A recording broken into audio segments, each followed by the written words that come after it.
যে আমার পড়াশোনা ছেড়ে দেওয়ার 1 to 8 ছেড়ে দেওয়ার অনেক সুযোগ ছিল। মানে সবাই ধরে নিয়েছে পড়বো না। তো আমার কখনো মনে হয়নি যে আমি পড়াশোনা ছেড়ে দিব। কেমন যেন একটা ভিতরে সুপ্ত বাসনা ছিল যে পড়াশোনা একটু করতে হবে। কারণ চারিপাশে অনেক স্টুডেন্ট ছিল যারা পড়াশোনা করতো, বিশ্ববিদ্যালয়ে চান্স পেত। তো পড়তাম না, বাট একটা স্বপ্ন ছিল ছোট।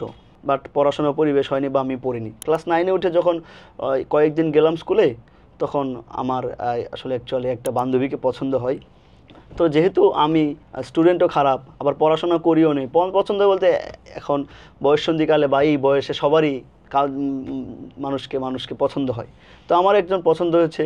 তো এমন কেউ হয়তো জানেও না যে আনিস নামে স্কুলে কেউ আমার ব্যাচে কেউ আছে, কারণ আমার তো তেমন কেউ চিনে না এলাকার বন্ধুরা ছাড়া। তো শুরু করলাম।